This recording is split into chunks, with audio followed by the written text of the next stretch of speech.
Hey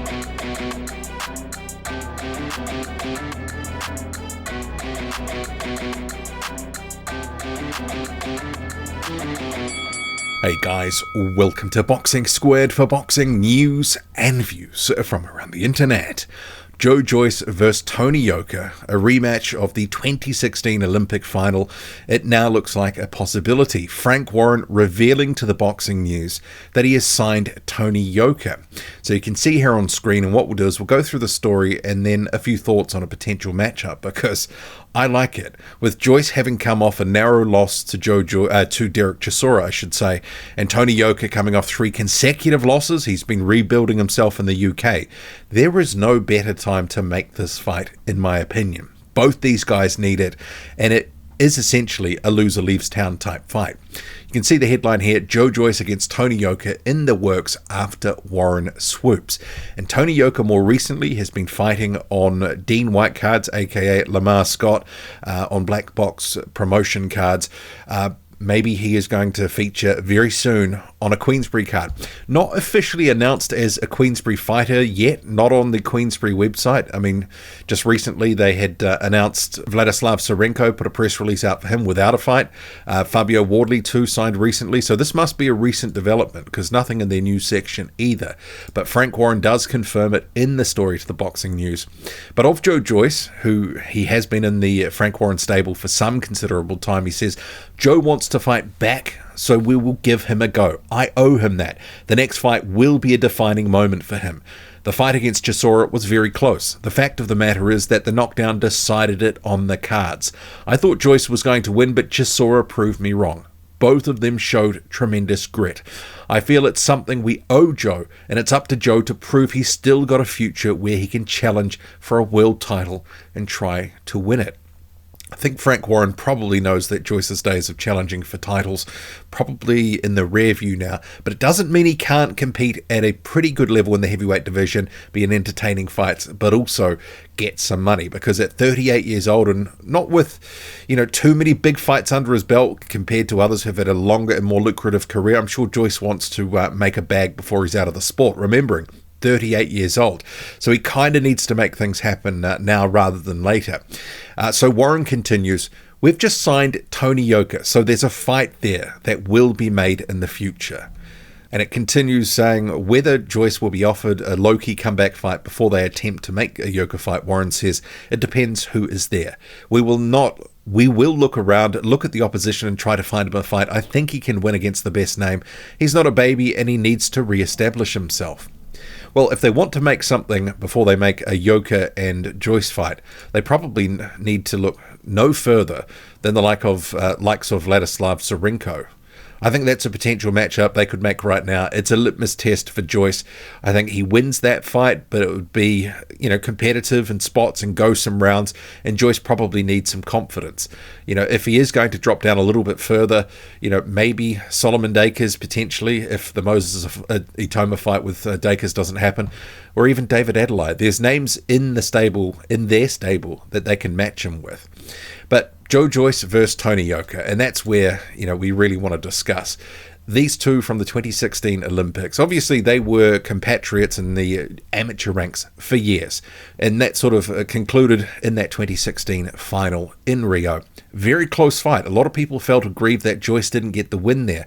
Yoka got the decision. Both have gone on to have careers in the pros that have had their fluctuations. Yoka was looking to become that heavyweight champion that did it all in France, and he was starting to build a good little pro run. He had some good prospect level fights, and then as soon as he stepped up to what was a pretty decent level, he got beaten, and he didn't want to know against Martin Bakole, who beat him up. He then lost to Carlos Takam, and then he lost to Riyad Murhi. And you got to say, some of the judging and the scoring in some of those fights, made it look a lot closer. Tony Yoka didn't fight well when he wasn't an on-top bully, because he is one of those sorts of fighters.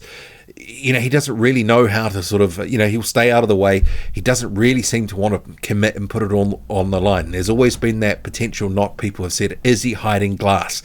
But Yoka, after 3 consecutive losses, more recently, been in the UK, had a couple of comeback wins, and as the headline says, Warren has swooped. there's still some potential value in an Olympic champion who's 6'7", who looks the part, and has got something to prove. And in Joe Joyce, a guy who got the silver medal there, who's been to the giddy heights of having an interim WBO title. He stopped Joseph Parker, Carlos Takam. He beat Bryant Jennings. He beat Daniel Dubois. I know a lot of people like to sort of lump some hate on Joe Joyce, but the guy actually, in a small window between 2020 and 2022, the end of that year, really did have a good run. But a guy with very little defense who leads with his face and eats punches for funds like they're Tic Tacs, he's always got to have a short shelf life at the very top level against guys who can crack. But Tony Yoka, is this a fight that's safe for Joyce? Maybe it's little bit yes and no, because I think it's probably the best time for Joyce to get some get back with Tony Yoka's confidence low. And if he goes in there and lands something a little bit telling and puts Yoka on the back foot and gets him thinking that, I'm in trouble here, Joyce could run away with it. As I described before, Yoka can get a little bit meek and timid when someone puts it on him. Against Bacoli, he just really wanted to survive. And he shouldn't have lost the decision to Riyad Murhi, but it happened. So for Yoka, though, if he really is trying to get back into things, a name like Joyce is an absolute gift, because it's the only gift-wrapped fight that he'll get where you look at it and go, if I put my shots together, I'm the guy with the, a little bit of a height advantage and basically the same sort of reach. I've got a good jab and I've got a good right hand. I can go in there and potentially do something against the guy who is very, very open. If I can box and move and I'm good on my feet, I could potentially do something. And with Joyce, he looks like he's not the same guy of a couple of years ago.